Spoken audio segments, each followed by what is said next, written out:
Today, we are tackling one of the most strategic questions facing our entire digital world. What happens when the very technology designed to advance computation also becomes the single greatest threat to all of our secure digital interactions? Our mission today is simple. We're going to take a deep dive into the strategic risk of quantum computing and uncover the urgent steps we need to take to safeguard digital trust before we hit a breaking point. It really is a foundational challenge. And the risk, Me too. it all boils down to a fundamental change in how we compute. Okay. And you really don't need to be a physicist to understand this paradigm shift. Classical computers, the ones, running your laptop right now, they work using bits. Right, the binary system, Yeah. a 0 or a 1. Precisely. A definite 0 or definite 1. That's it. Quantum computers, on the other hand, use something called qubits. And this is where it gets, well, mind-bending. It is. Because of quantum mechanics, specifically superposition and entanglement, a qubit can be a 0, a 1, and sort of every possible state in between all at the same time. So it's not one path, it's exploring countless paths at once. Exactly. Which allows these machines to process information at a scale and speed that is, it's just completely unprecedented. Okay, so let's unpack that. Why does that exponential leap from a simple 0 or 1 directly lead to a cybersecurity catastrophe? Because the security of our entire digital world, I'm talking online banking, military communications, everything, it relies on mathematical problems that are currently impossible for classical computers to solve. Not in a reasonable amount of time, anyway. Not in the lifetime of the universe. We're talking about encryption systems like RSA, which is based on how hard it is to factor massive prime numbers, or elliptic curve cryptography, which uses different but equally hard math problems. They're essentially mathematical brick walls for today's tech. They are. A supercomputer today might take billions of years to break a single modern encryption key. But the moment you introduce qubits, you can attack these problems exponentially faster. That mathematical wall, it basically turns into a short, solvable puzzle for a quantum computer. It just neutralizes our current defenses. Completely. That sounds less like a tech upgrade and more like a cryptographic doomsday clock ticking. So let's lean into that. We know the core threat is really centered on one specific algorithm. That's right. The cryptographic killer that everyone is worried about is called Shor's algorithm. Yeah. When it's fully realized on a powerful quantum machine, it is designed to, systematically dismantle the three main pillars of modern public key cryptography. And could you just quickly remind us what those pillars are and what Shor's is targeting? Absolutely. Shor's algorithm, it directly breaks RSA by factoring those large numbers we mentioned. Okay. It also breaks ECC, elliptic curve cryptography, by solving its underlying math problem. Yeah. And it breaks Diffie-Hellman, which is what we use for secure key exchanges. So if those three fall? If the math behind those three fails, the digital world as we know it, it loses its entire secure foundation. The confidentiality of everything from global commerce to national security secrets is just gone. But here's the part that gets really interesting and a bit scary. The risk isn't waiting for that quantum machine to be built. Exactly. This brings us to the most immediate, and I'd say chilling, concept in this whole space. Harvest now, decrypt later. Okay, what is that? Adversaries, nation states, sophisticated criminals, they're not waiting. Right now, today, they are actively stealing and stockpiling enormous quantities of encrypted data. They're hoarding it. They're hoarding it. They know that in, say, 5, 7, or 10 years, whenever a powerful quantum computer finally comes online, they can just run all that stolen data through Shor's algorithm and instantly decrypt everything they've collected. So if you're listening and you have data that needs to stay secret for 20 years, like medical records or government plans, that data is fundamentally at risk right now. That is the critical timeline mismatch we're facing. The lifespan of your data is longer than the lifespan of the cryptography protecting it. Harvest now should be the #1 motivator for organizations to start moving today. Okay, so if Shor's algorithm is the threat, what's the shield? Yeah. Let's transition from this quantum apocalypse to the new frontier of defense, post-quantum cryptography, or PQC. PQC is the great hope here. It's this massive transformation we're in the middle of. These are entirely new cryptographic solutions, new math, really designed from the ground up to withstand attacks from both classical computers and future quantum machines. And it's not just one approach, right? There are a few different families in this race. That's right. The scientific community has been hard at work, and we have about 4 major families leading the pack to replace our current standards. Okay, let's get into those. What are these leading approaches that are strong enough to resist a quantum attack? First, and arguably the front runner, is lattice-based cryptography. This is widely seen as the workhorse replacement for RSA and ECC. Why lattices specifically? What makes them the favorite? Well, their strength comes from a mathematical problem that so far seems to be very hard for both classical and quantum computers to solve. So it's robust. It's very robust. Plus, the algorithms are pretty efficient, which makes them really good for things like establishing a secure connection in the first place. Okay, so that's strong math, good performance. What about for things like, say, digital signatures? Proving a document is authentic. For signatures, we have a couple of prominent alternatives. First, there's hash-based cryptography. This approach is extremely secure because it's built on something we already understand very, very well: cryptographic hashes. Simple and reliable. Exactly. Very reliable for digital signing. Then you have another one called multivariate polynomial cryptography. That's a mouthful. It is, yeah. But what it's really good at is generating signatures extremely fast. So in systems where you need high-volume, low-latency transactions, it has a real performance edge. And there was one more, right? The oldest one. That would be code-based cryptography. This is one of the oldest ideas in the quantum-resistant field. It dates all the way back to the 70s. Wow. And its reliability comes from the fact that it's been scrutinized by researchers for decades. It stood the test of time, which gives it a sort of foundational strength, even if the keys are sometimes a bit larger. It's fascinating. So the global defense isn't a single silver bullet. It's a whole portfolio of different mathematical approaches.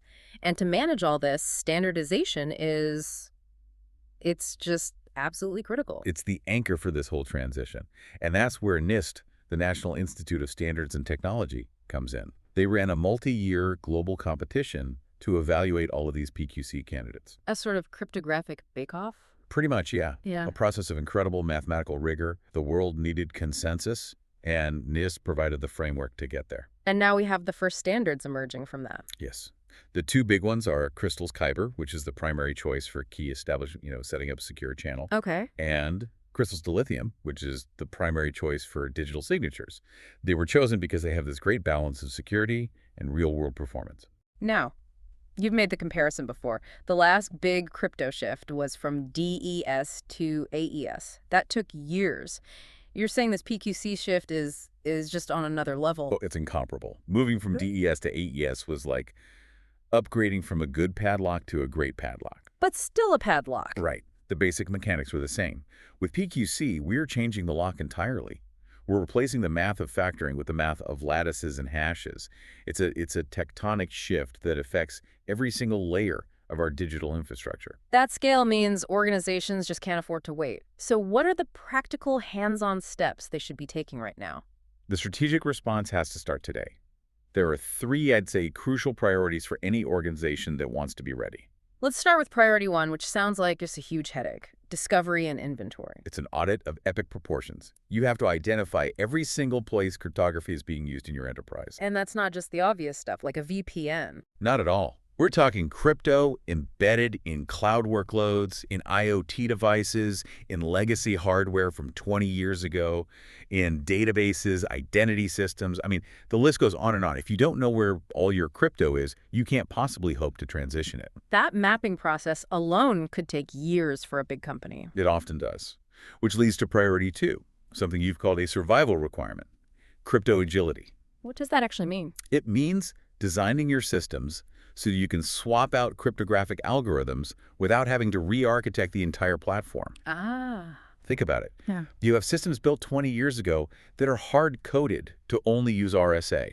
They're brittle. They can't pivot. So they become an immediate target. An immediate, indefensible target. If they can't switch from RSA to, say, Crystal's Kyber, there's a big trouble. But for huge organizations with all that legacy tech, isn't re-architecting basically what they have to do? How do they manage that kind of massive shift? That's the core problem. The answer is abstraction. You have to pull the cryptographic function out of the application and into a central management layer. Okay, so it becomes a service. Exactly. The application just asks for a secure key, and that agile management layer can give it one using today's standard or tomorrow's without the application ever knowing the difference. It's an investment, but that investment buys you flexibility. It buys you survival. It turns a massive renovation into a manageable component upgrade. That leaves us with priority three: the people. The human element. And this is a big one. The talent gap is significant, and it's growing. Quantum cybersecurity isn't just a subset of IT security. It's its own discipline. It's a deeply specialized field. You need people who understand PQC engineering, who can analyze quantum security margins, and the global pool of people with those skills is, frankly, extremely small. Organizations have to invest in training and recruitment now. That really underscores that this is as much a human challenge as a tech one. Okay, so we spent a lot of time on the destructive side, the code-breaking side of quantum. Let's flip that. How can quantum capabilities actually enhance our cybersecurity? It is absolutely a double-edged sword, and the defensive side is, it's incredibly exciting.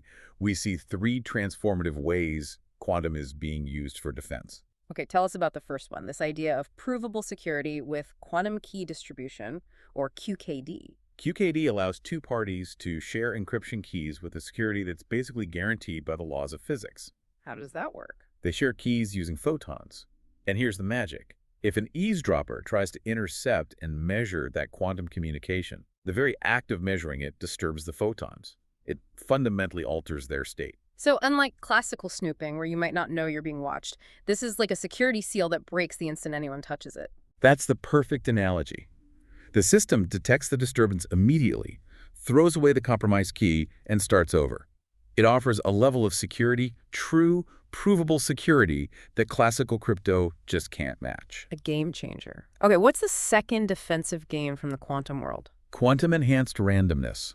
All strong cryptography depends on true unpredictability entropy to generate strong keys. Right. Classical computers use software to generate random numbers, but those can sometimes have subtle, predictable patterns. Quantum random number generators, or QRNGs, they harness truly chaotic quantum processes to create entropy that is, it's physically unpredictable. So better randomness means stronger, unguessable keys right from the very start. Exactly. You're just elevating the entire foundation of your security. And that brings us to the third one, quantum machine learning for security, QML. How does that help security teams who are already, drowning in data and alerts? QML has the potential to dramatically improve our predictive capabilities. Security teams deal with these immense, messy data sets, network traffic, threat logs. Quantum algorithms are uniquely suited to finding very subtle patterns and correlations in those huge data sets and doing it far faster than any classical AI could. So QML could supercharge things like anomaly detection or intrusion analysis? It transforms security from being reactive responding after a breach to being deeply predictive. It could anticipate risks, identify novel threats in real time, long before a classical machine would ever spot the anomaly. So let's bring this all together for everyone listening. We've covered the existential threat of Shor's algorithm, the defensive evolution with PQC standards like Kyber and dilithium, and the crucial need for organizational agility and talent. The main takeaway is that this next frontier of cybersecurity, it isn't just a new tool or a better firewall. It's a fundamental, unavoidable redefinition of computation itself. Quantum computing is, at the same time, an unprecedented risk and an extraordinary opportunity to build truly robust digital systems.